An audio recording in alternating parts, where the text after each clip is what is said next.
or want a Okay, profile. we're live. Good morning, or I guess good morning or good evening. Good morning, everybody. Wake up, everybody. I just had some more coffee. Exactly. Good morning. I'm in a dark room, that's why, but it's good morning. Mama Ruth is back. You look so mysterious out there. You know, it's a we got an ocean scene behind Christian, and we got my flag behind me, and we have the Christian, you're still in Texas? I'm in an undisclosed location. Yeah, you know, the beaches of Texas, the beaches of you know Corpus Christi and Galveston. You know, they're this Galveston. That's what I was gonna say. Galveston, Corpus Christi. You know, yeah. I've been Brings there. me great Really childhood familiar, memories. What's the other one? Padre, South Padre. South Padre Island. Yeah, I see. I never went to those kind of things. I was a nerd. So right. Yeah. So I guess let's get started. Guadalupe River. That's yeah, right. That's right. New Braunfels. We probably would have fired this up. That's right. Well, good morning, everyone. Yes, good morning, everyone. Welcome to Coffee and Pan Dulce. I'm Christian County, one of your co-hosts, along with Jenny-Jaymes Gunn. Mama Ruth is with us today. Wonderful. Barbara Bacon and Stephen DeFiore. We are actually, in full disclosure, we're recording this a little early because I'm actually on the road. But it is so great to have Mama Ruth with us and to see Jenny again. Hopefully I'll be seeing you very soon, or both of y'all very soon. So welcome, everyone. How's everyone going? How's everyone doing? I mean, pretty good. I mean, it always throws me off a little bit when we record at night, just because we're such a morning show crew. And exactly. So in fact, it makes my whole week feel a little weird when we do this on Tuesday nights, is because now tomorrow morning my brain's gonna be saying, I gotta get ready, I gotta be ready and sitting at my table ready to and I'm like, oh yeah, I'm free. Well, the good news is we get to have Mama Ruth when we do things like this. Yeah, so, and I'm loving it. I'm loving it because I get to see y'all, I get to interact with y'all, and the audience get to see me again. I'm sorry I've been kind of hiding behind the scenes all this week. Well, we know you've been busy. Yeah, we know you've been busy. And so listen, let's go around the Brady Bunch screen and introduce yourself. But today's topic, in case I forgot to do that, which I'm sure I have, is Columbus, Christopher Columbus. Is he a villain or a hero? Is that the topic today? Is that right, Jenny? Yeah. Okay, yeah. All right. I want to make sure that, because I don't have my paperwork with me since I'm on the beach right now. So let's go around the Brady Bunch screen, which normally I would share us, but since we're recording this and we're live, you're probably watching this live, or you're watching it Wednesday night with whatever you're drinking. Go around the Brady Bunch screen, introduce yourself and your imaginary button, if you don't mind. Jenny, and then Mama Ruth. Obviously, my imaginary buttons would be obviously the National Organization of Women, and Medicare for all, or healthcare for all. You know, I think there's so many that we could have. You know, I think we have 11 million undocumented human beings that are Americans that need the dignity of citizenship, that belong here, that can contribute to our economy. And in a pandemic, and we're always complaining about we have a labor shortage, how about we give 11 million people documents so they can go to work?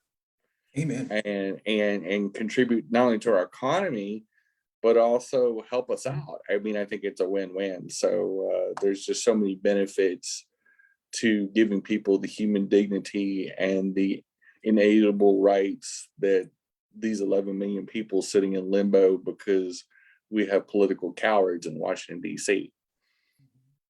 You know. Thank you, Jenny. Well said, Mama Ruth. I'm way right behind your tail, Jenny. I'm following your same steps. Everything you said, I agree with and I support. Of course, you know, the National Women's. We need everyone's rights. We have to show our voices as women as well and demand our rights for everyone, you know, because we're the matriarchs of our society. And yes, a lot of our immigrants deserve an opportunity since they build with their effort and work behind the scenes, behind in shadows without being noticed. So yes, they deserve to have a immigration reform.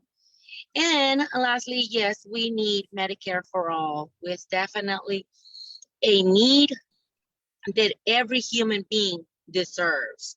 There's a lot of folks are actually losing their life for not having where to go to get treated for something maybe just simple like a pneumonia or Medicare pickups and stuff like that. So yeah, we need to that.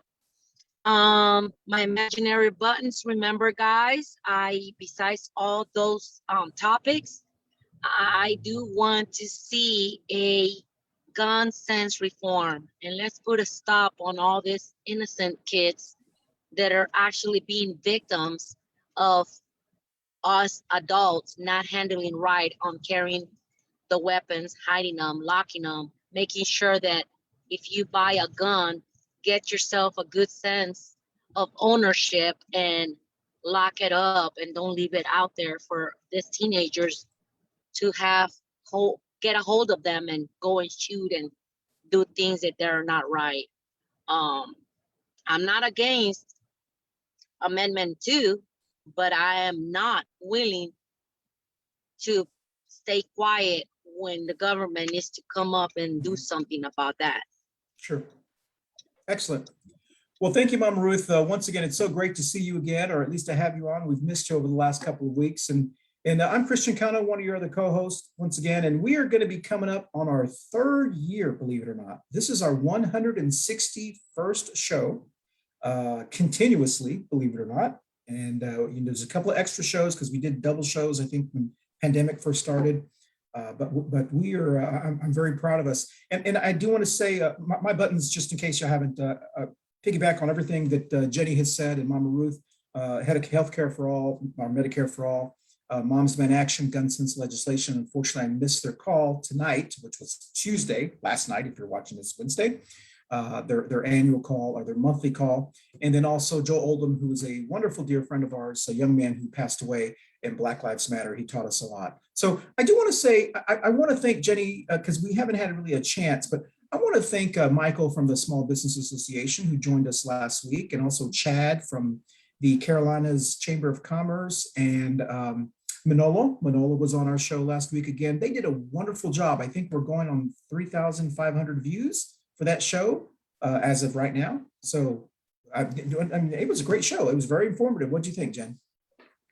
I got a lot of good feedback. Chad contacted me, and I'm pretty close friends with Chad and his husband Nate, and he really enjoyed doing the show, and I think it was a good service for especially our Charlotte LatinX community, that many of them are entrepreneurs, just like a lot of the people in the LGBT community choose the road of self-employment.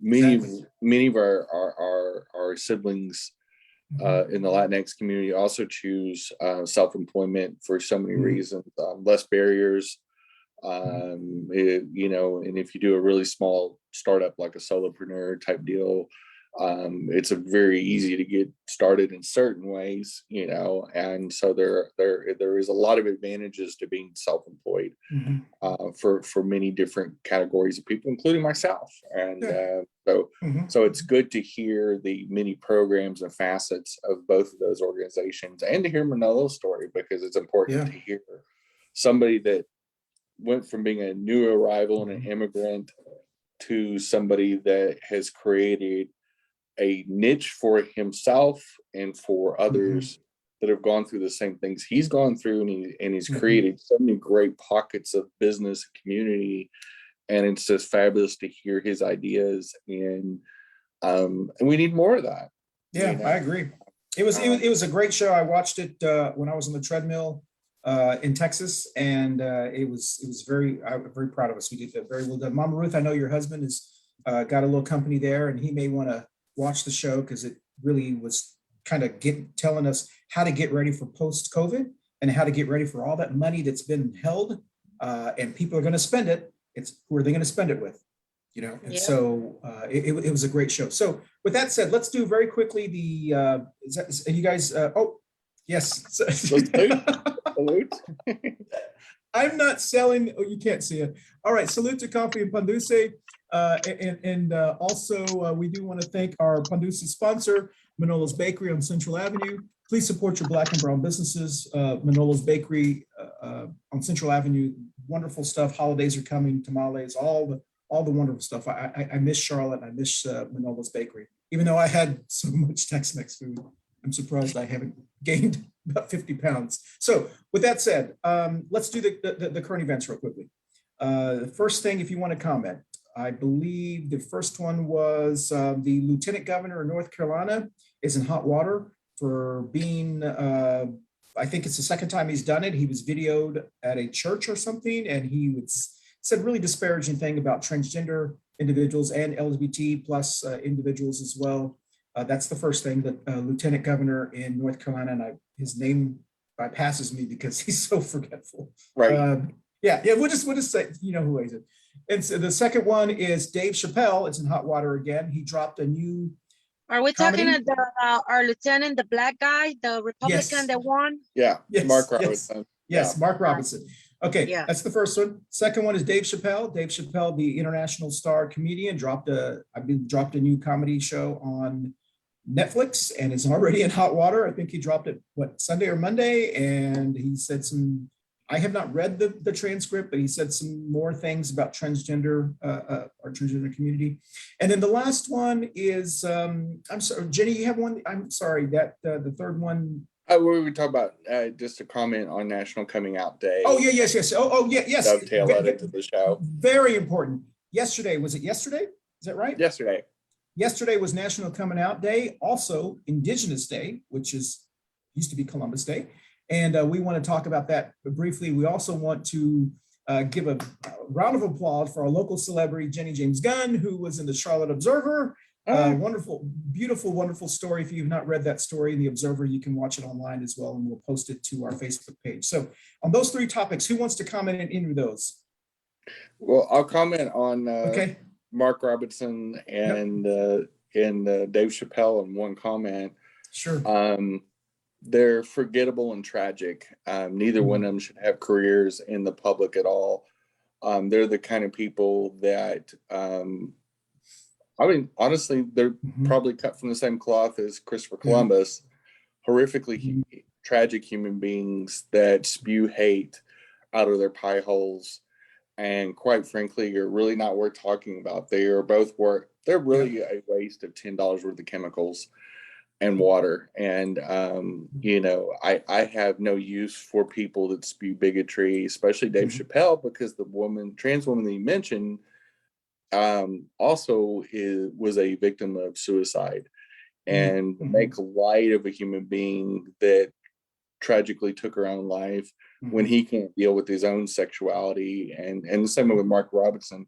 People like that obviously can't deal with their own sexuality, whatever gender issues they have, so they have to project hate on other people.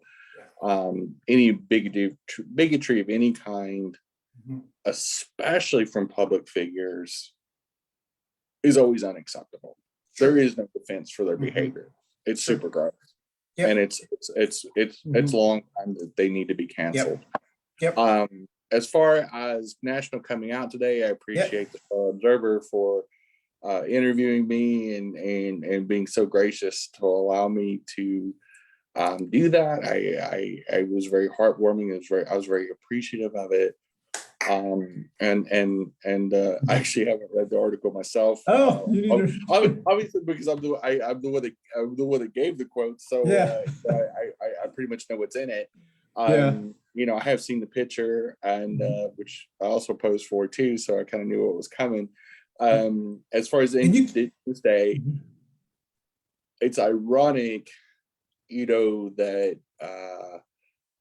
we still have a problem with new arrivals when we were new arrivals, and it's so weird to me that we're all except for the indigenous people that were here before us, and all those many nations from the Arctic Circle all the way to the tip of South America. There was dozens of nations that were already here, and that we discovered. And it's just it's ironic that it's still one of our hot buttons 400, 500 years later, and it's very bizarre to me. It's a very bizarre thing. So that's a good point. Mama Ruth, you want to comment on any of those, or I'm lost. That's okay.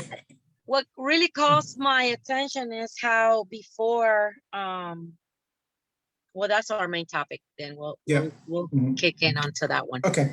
All right. Okay, so you want to wait till the main topic before you comment? Yeah, because I'm kind of lost on the. I don't want to. Yeah. I just want to congratulate Jenny. Thank you for standing out and being a part of our voices out there as well. Yeah. And representing all of us. You know. Yeah, I wholeheartedly agree with Jenny. This is a really tough one though for me with Dave Chappelle. Only tough because I'm a huge fan of Dave Chappelle. Anybody who watched the Chappelle Show, and hopefully not anymore. Well, yeah. You know, you gotta understand sometimes that people don't realize when they make jokes, how hurtful they could become, because it's a very hot topic. Yeah. I would both strongly. I'm gonna say this. Yeah. Probably should watch what he said. Before you try to excuse the behavior, because the behavior is no. What I'm saying is, you know how he's a comedy. So if he's posting something to make you know, I would say bring that audience, that little, in Spanish it's called morbo, you know, to open up an appetite for some type of audience. But then at the same time, he's being probably hurtful. I have not seen it. I will watch it. It's just like what I'm hearing. You don't play with that, especially what's going on. It's like popcorn all around our nation. Well, I was going to say, with the lieutenant governor part, that is a very easy one. He's a moron. He's just, he got elected. Let's just, it's just, I don't know. He's a moron. And I will say, even though this is not the show that we normally throw shade, I will say that someone like, if you look at this guy, Robinson guy, he looks like he is projecting.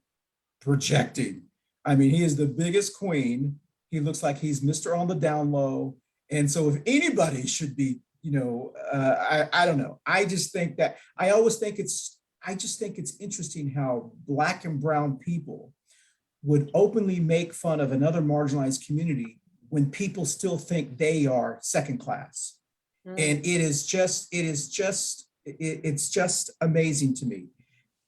With the Dave Chappelle, like I said, this is a really tough one because I'm a big fan of his. The problem he has, and I think it's a very, it's his doing. He's been in this situation before. He should have learned from that. Now that he has doubled down on that, what the joke that he was saying, it's completely unacceptable. Can you imagine, and we have to be fair, can you imagine if a white comedian had said something like, well, those wetbacks, or those N-words, or Dave Chappelle is such an N that he had to marry an Asian woman because he doesn't even like his own kind. Can you imagine those kind of jokes? That would be very obscene to say. So Dave Chappelle, for him to think he can say those jokes, but he shouldn't be on Netflix. He should be on, QAnon, whatever, I don't know. So that's to me, we have every right as a consumer of Netflix. It shouldn't be acceptable anywhere. Oh, I agree. I completely agree. I agree. But there are people who will pay to see stuff like that. I wouldn't be one of those persons. I don't know how he's going to recover from this. It's because I think he's got that chip on his shoulder, that he's the type of person that's never willing to say, I'm sorry. I screwed up. I thought I was doing, I don't know. But with the coming out thing, what a wonderful day yesterday. I read that article, but Jenny kept a really tight secret on that article. I didn't know anything about it. I just happened to be checking, doing our, So in Yeah. full disclosure, when I did this last week, I Yeah. did it after we taped the show. And Oh, okay. All right. so I was not 100% sure I was going to. So kind of how it went down, it was a little strange. So Mhm. the president of the LGBT Dems, Cameron Pruitt, messaged a bunch of us and said, there's a reporter from the Charlotte Observer that wants to do some articles this week for Monday's National Coming Out Day, and gave me the number. I texted her, and then we talked about it. And I'd been in the paper so much lately that at first they were kind of like, well, maybe we should seek out somebody that's maybe not has a high enough profile just to highlight people that so you weren't out. Sure if you were going to be in it, right? I mean, because you were like, well, And maybe they're going to, but they won't put it in. Yeah. This conversation happened right after. In fact, I was talking to her right after we taped the show. Oh, okay. Yeah. So I assumed that they were going to go a different direction, which I was fine with that. I was hoping that they were going to, find some people that maybe hadn't been in, and maybe, they wanted to highlight somebody that's been out maybe a shorter period of time or has less of a profile. And because I'm good with it. I honestly was too busy last week to do the interview. So I was not heartbroken at all when they said they were going to go a different direction. Yeah. And then a short while later, in fact, I think it was the next morning, maybe even, she texted me and said, I talked to my editor and they want you in the paper. Oh, excellent. Can you do the interview really quick today? And I was like, okay. And so, we did a phone interview, and then they sent a photographer over to my place the next day, which was Friday, to take the pictures that you saw in the video that you saw. It was a great picture. Yeah. Oh yeah. She was phenomenal. It was good. And it was more in depth and more complicated than I expected or whatever. Because unlike the interviews I did for the NDO stuff in August, it was really pretty quick stuff. It was a lot of phone interviews, a lot of Skype and Zoom interviews, just to get stuff to print, because we're talking about a really quick turnaround. Yeah. And it was when we were really trying to get the media out there. So truthfully, full disclosure, when we did the show, I had no idea I was going to be in the paper.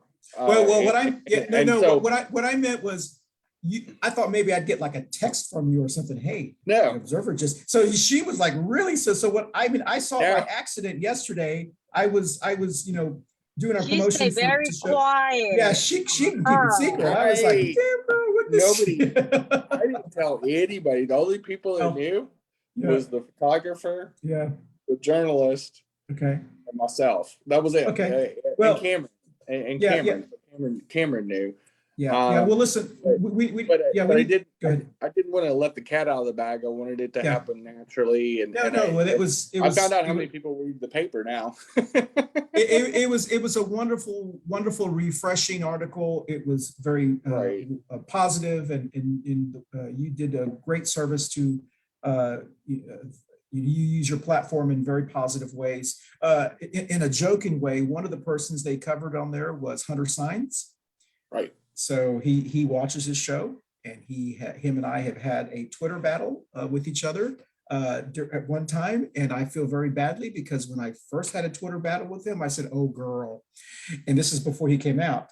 And so I'm glad that he is at peace with who he is, because we all knew, right, even before then. So, but I don't want to diminish, his importance in that article.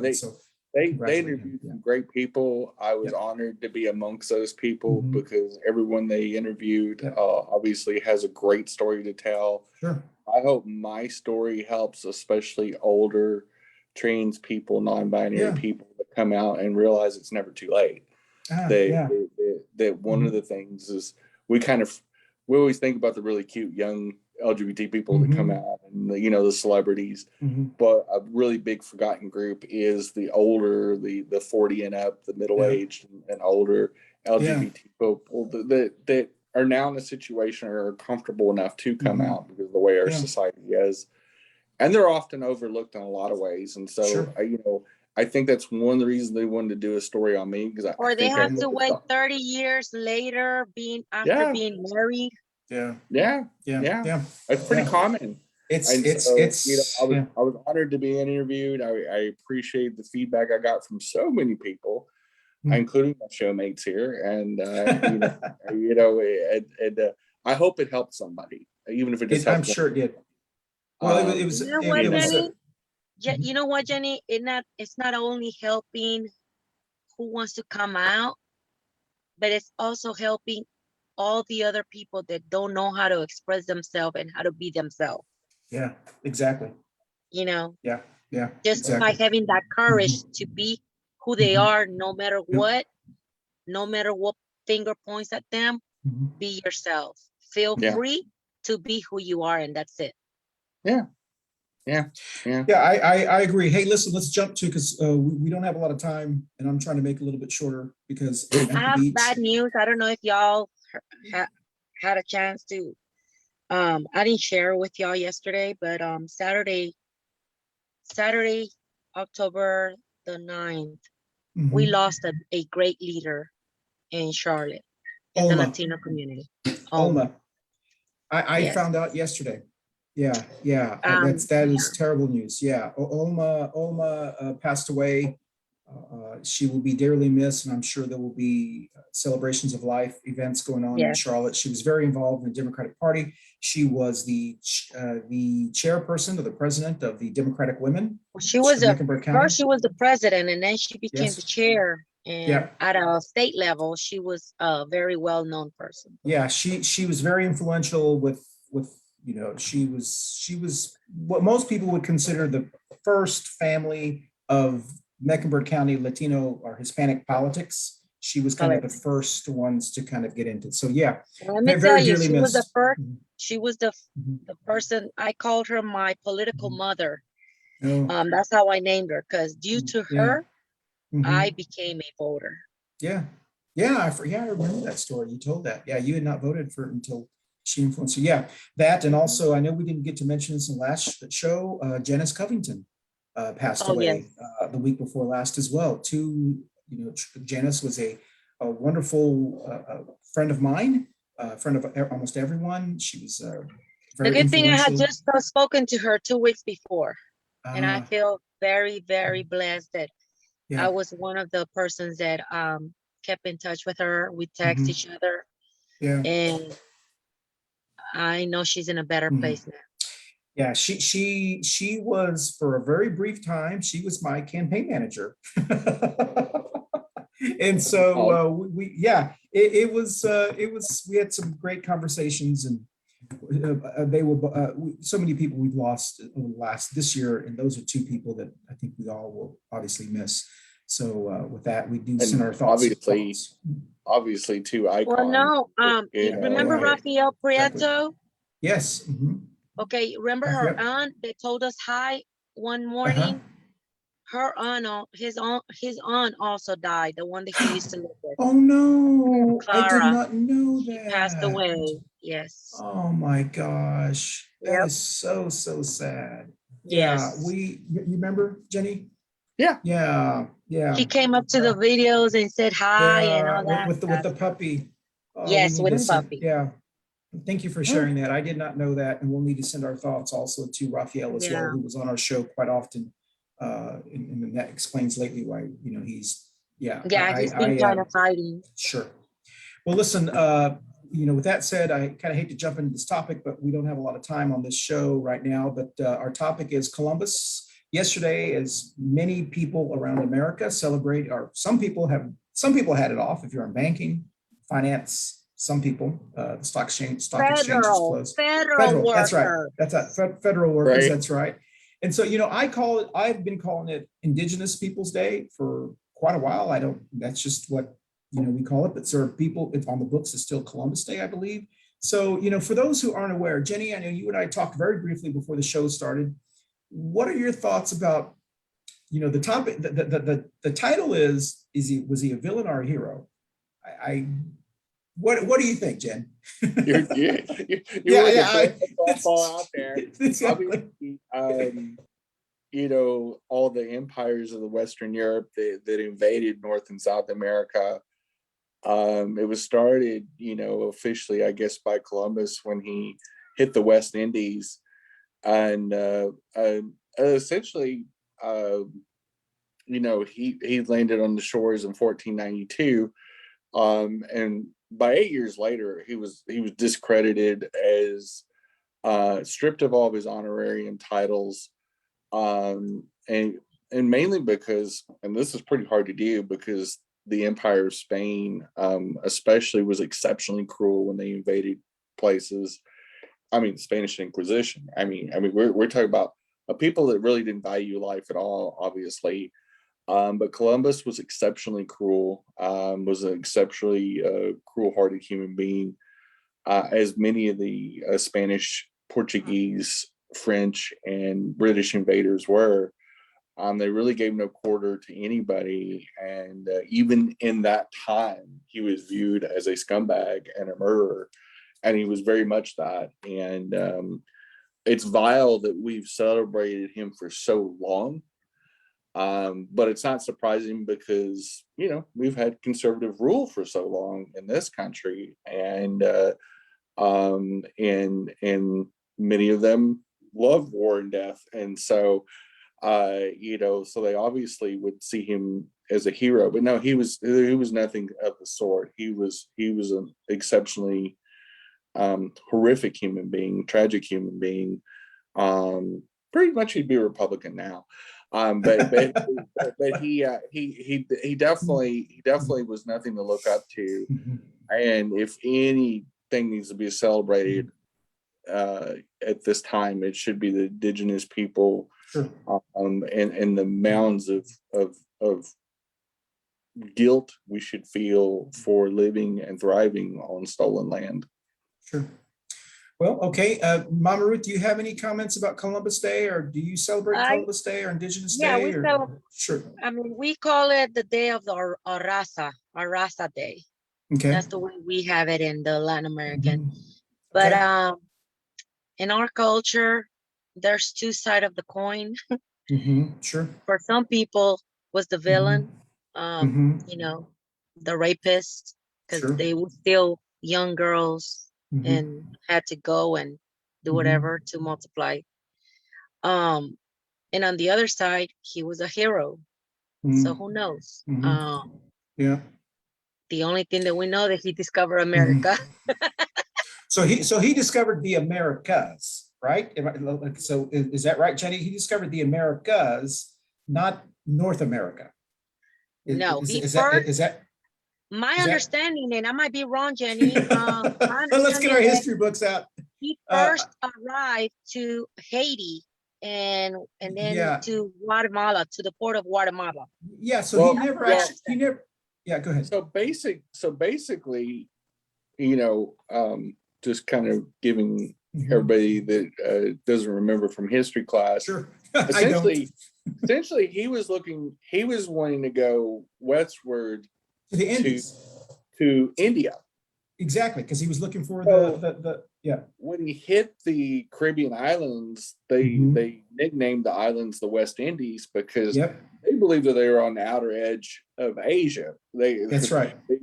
Mistakenly so, but they kind of figured out, but there's like islands here, and then they finally pushed on further and found, the shores of South and Central America. And eventually North America. And so, and other countries obviously wanted to get on that too. The empires of France, England, Portugal all started sending ships there to different spots of the Americas. Sure. But no, they really believe, they didn't know North and South America even existed. And so the intention was they were just going to get a different kind of trade route rather than going the eastern, instead of going the other way. So it was just a different way.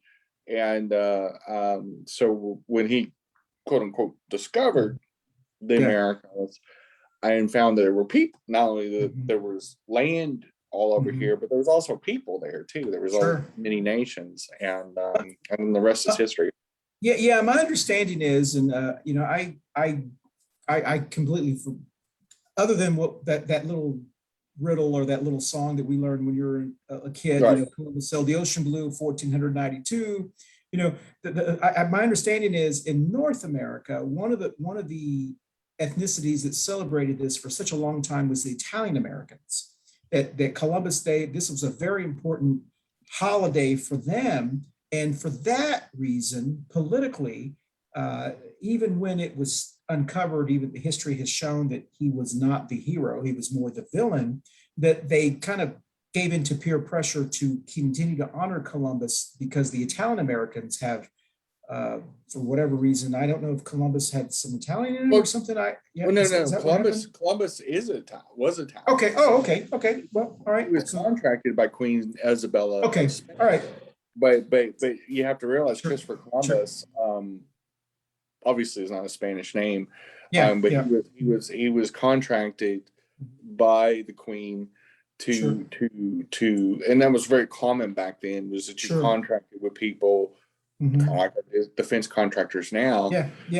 So basically he was the Halliburton of his day, you know. They That's gave him right. weapons and ships and provided him all the accoutrement to do these missions for the nation. And I am so, you know, and it was very much about you know, God, gold, and country.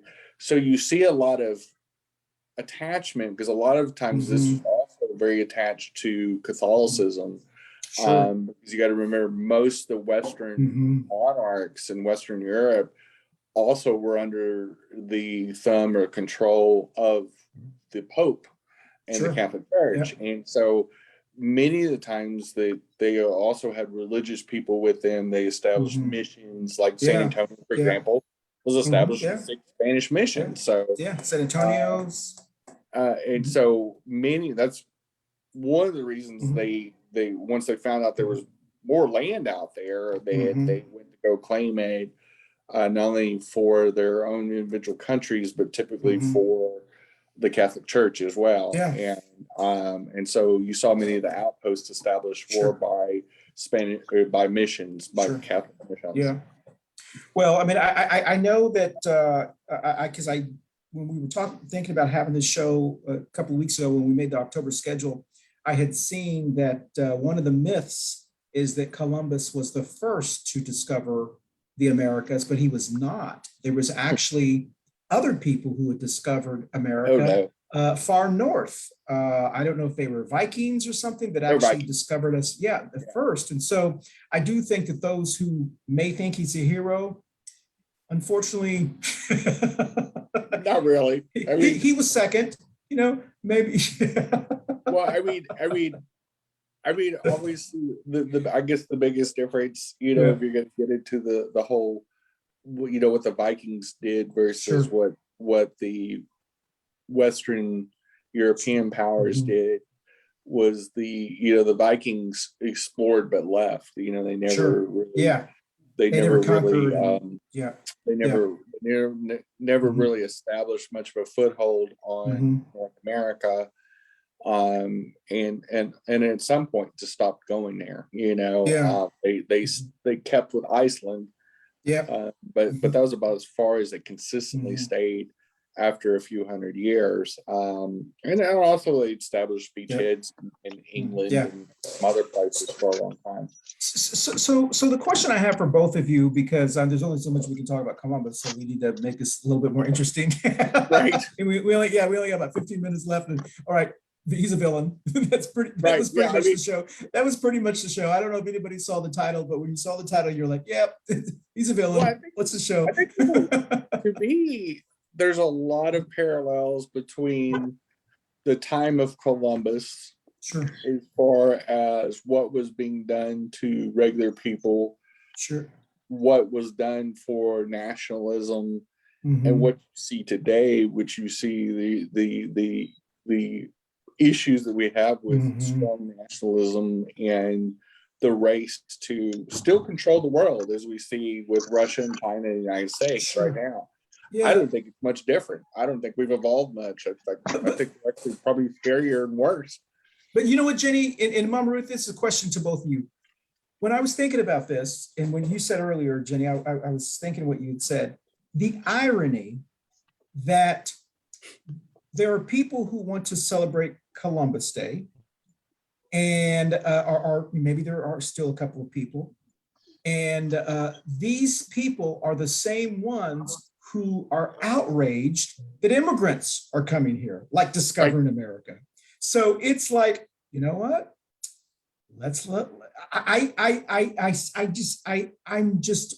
I'm refreshed by the irony that these white supremacists, these white nationalists, the Trump supporters, many of them are Republican or QAnon individuals and so forth, that they are so afraid of those coming over here and conquering them.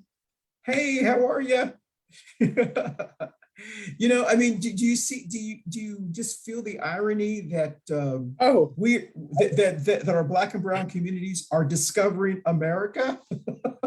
I love the fact that they put a immigrant that was lost, that thought he was going to India, to establish a shorter trade route, ends up stumbling onto a country, invading it, being an immigrant himself, and then we poo-poo immigrants now. Yes, but we exactly. still work with certain people, certain conservatives, going to hold this white European up on a pedestal.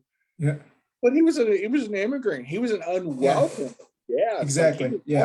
He was not like an invited guest. Like he didn't come the right way. Like there was no documentation. No, like, exactly. We just came in here with cannons and guns and blasted our way. All the white Europeans blasted our way into these places, all these places in the Americas. There was no documentation. I just think it's funny that they get hung up, not myself, on we came the right way in Columbus. Exactly. What way was that? Like guns? You can't. You can't arm all the people coming to our border. And if they blast their way in, they get to stay. I mean, what kind of cuckoo idea? I mean, this is weird. It's very weird. It's just like the logic doesn't make sense. But what do you think if we? And then he gets honored. Yeah, that's the part. He gets honored. Yeah. You know. Well, can we say it's really white supremacy? It's really it is. Hey, we could go first circle. We can talk about everything and we can tiptoe around it. But it's truthfully, it's white supremacy. It is. He's a white guy that stumbled on. That's the same thing they did to our Indians here in the United States as well, or Native Americans. Absolutely. Well, you know how we talked a couple of shows ago, Jenny, about our tolerance with Dr. B has exhausted itself with, 17, 18 months into the pandemic, how we are just really, I have no more tolerance for anti-maskers or anti-vaxxers. I mean, the tolerance, I'm kind of, especially spending this much time I have in Texas lately, my tolerance is almost to the point where I want to say, you know what, white people, you had your chance. I am all for immigration, and you could have bred just as many kids, you just didn't, and your time is over. So I have no sympathy for you. I say, I was in Texas and I was amazed on how many Black and brown people are in Texas now. It is about 70% Black and brown now. Wow. And I was in North Texas in the Dallas, Frisco, McKinney, white section, Arlington. And at the Cowboy game, I would say 60% of the fans were Hispanic or Latinx. I was like, where did all these people come from? I was only gone 9 years. but really, I mean, if you look at any one of our debated topics, whether it is the war in Afghanistan, or you take any subject and you boil it down to bigotry and white supremacy and control. And when you, on one hand, say, oh, we don't have enough workers and I can't go out at midnight and get a cheeseburger from McDonald's because they have to close early because they don't have enough workers.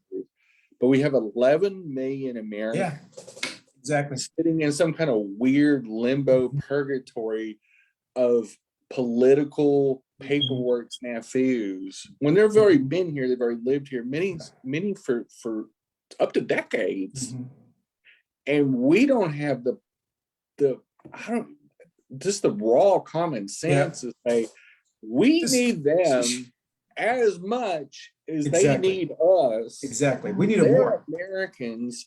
We need their Social Security. Know our ways. Do the flipping paperwork, flip the switch, do whatever voodoo you need to do, and put them to work. The way I see it, you know how like, okay, now that I'm working, before I started working, they had to do a background check for me. You know, in order for me to run an office and become an office manager, you know, I'm handling money, I'm handling credit cards, I'm handling a lot of confidentiality that I have to keep to myself. Sure. So they don't want to just put anyone to take care of that. Sure. Why isn't the government trying to give that opportunity, the same opportunity to some of these immigrants that are paying taxes, working hard, being honest, check their backgrounds, check how everything was fixed, and how their biggest mistake was just coming illegally. Well, Go ahead. Hold on, Jenny. The worst part of it is that most of them arrived here without knowing, without having the knowledge. Yeah, that's what I was going to say. Yeah, go ahead, Jenny. You know, they became adults. They graduated. They made their parents, but they're still under an immigrant status. Yeah, because they don't have paperwork. Exactly. Well, and here's the thing. Whether we're talking about people that were arriving here in 1492 or 2021, this air quotes, because I don't like to use the word illegal, because I don't think that's think, first of all, I think that that's the wrong word choice. Yeah, it's undocumented. But my grandparents came here undocumented. Okay, but the rules were different then. Exactly. I mean, we've wrangled these political rules to where now if you can come here real easily anytime you want if you got money, no matter which country you come from. Yeah, exactly. You can buy your way in. Yep. If those same rules existed in the early 20th century when my grandparents came over, they wouldn't have. Or at least half of me would still be in Europe.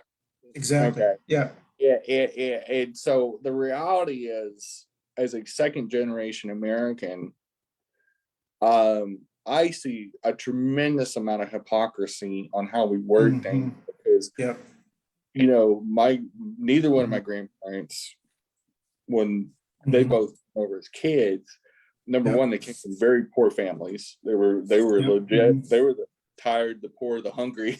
They were all the above that's on the Statue of Liberty.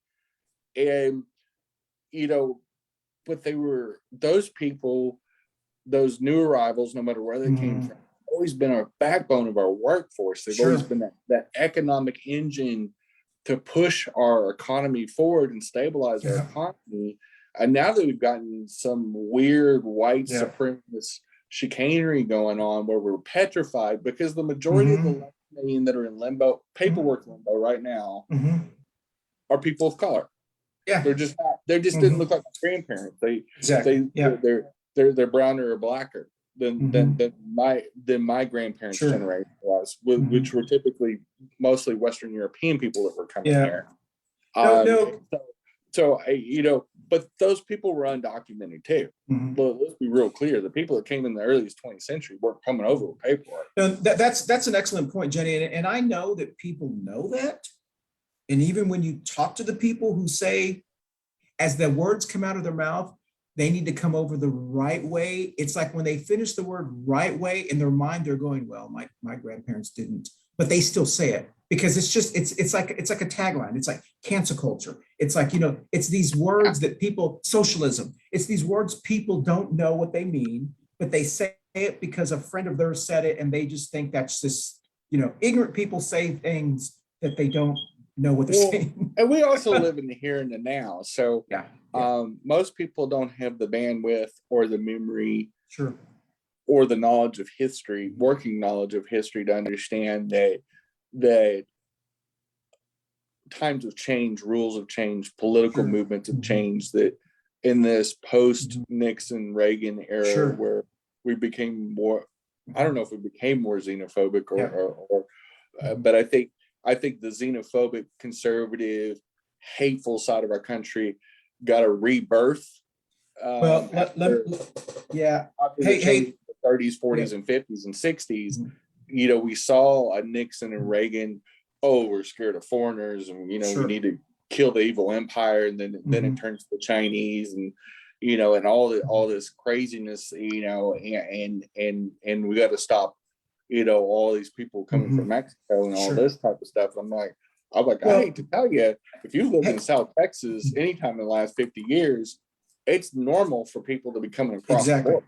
It's very, very normal. Hey, listen, let's let Mama Ruth jump in because we need to start wrapping up. But, I mean, we're almost at an hour. It's very ironic to see how our system, especially talking about, bringing out the indigenous or Christopher Columbus as either a cruel person. What we're living in US right now in this nation, it's also almost the same cruelty that happened many centuries ago. It's outrageous how immigration requires an undocumented application, family, 3 years tax returns to prove that they're capable of living in the United States when they're not given a social security number, none of the paperwork in order to work. When you have Americans that can't even afford to live here, that we pay for. By the way, I am actually tonight I did my fifth class. I am a facilitator in training for Getting Ahead now for the group. And this is our third class for this year, and hopefully I'll be doing one session in Spanish next year. Oh, excellent. And we're learning. I got my brother in this class this time, and we're learning a lot more. Every time I take this class, I love it. Because we investigate how the system is and how people can't afford with what we're going through the government. Hey, listen, I want to leave on something really lighthearted and funny so we can wrap up here. I was been in Texas on the beaches here in Texas, and our family had gotten together safely. And one of my cousins jokingly said, we were joking about, just something politics or whatever.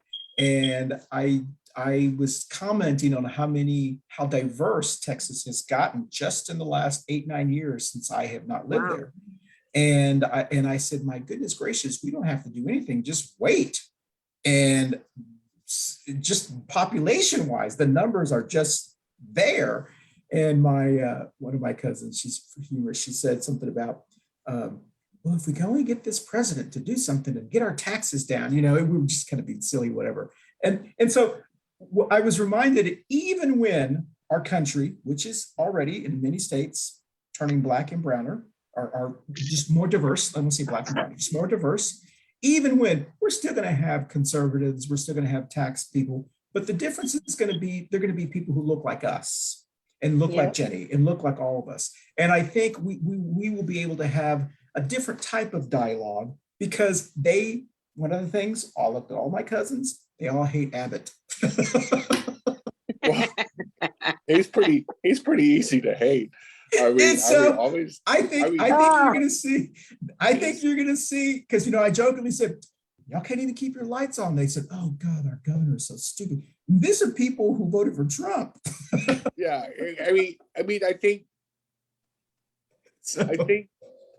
I think there's gonna be amongst air quotes red states, places where Republicans have typically controlled the narrative in the last 20 or 25 years. I think you're going to see a big reckoning. I do. I agree.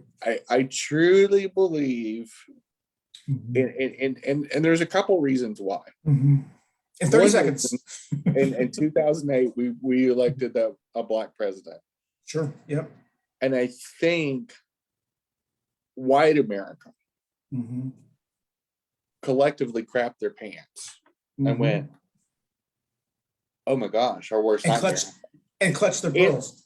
And truly, in white circles, I heard this a lot, they were all afraid that Black and brown people were going to do to white people what white people have been doing to Black and brown people for centuries. So, and this brings me to my real point. Sure. When we become the largest minority, which is going to happen in this decade, where we will be the largest single minority in this country. Yes.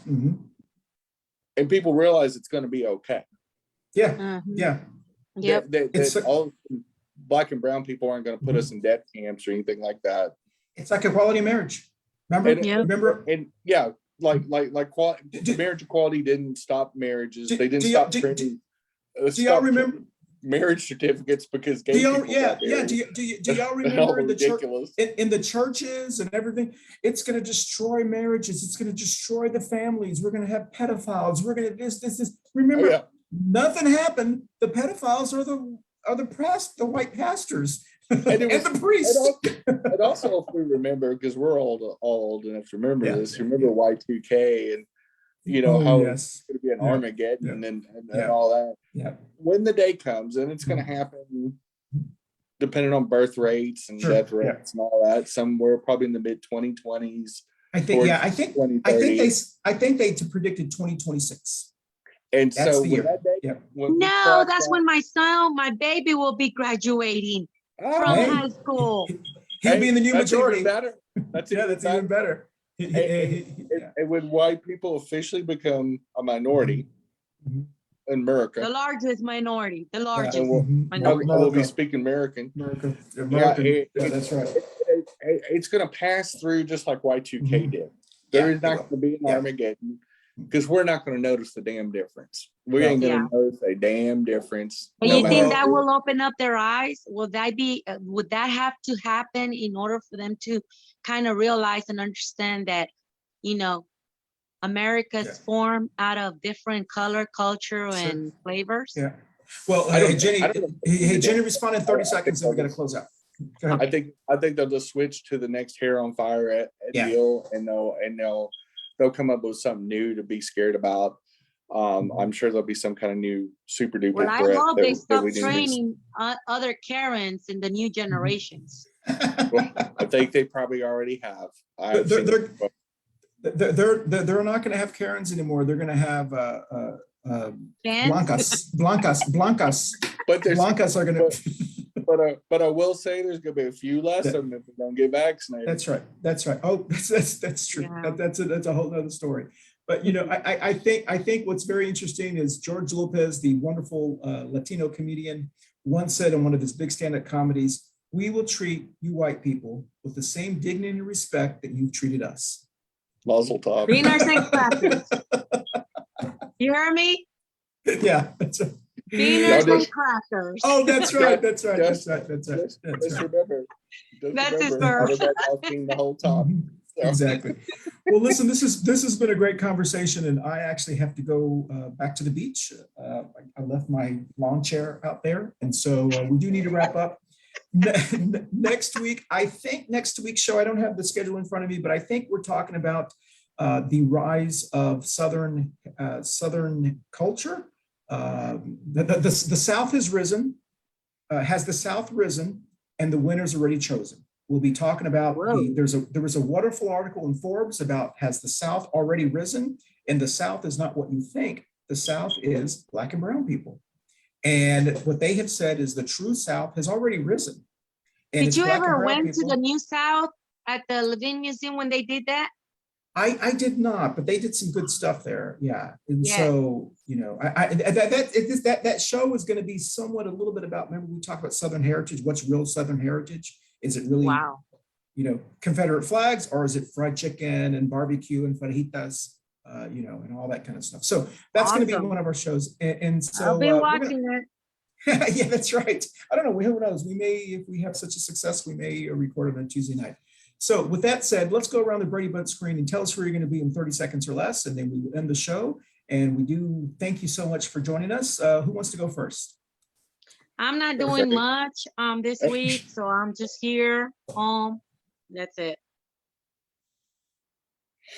I don't have too many plans. I know that I'm going to a Stonewall sports thing on Sunday evening.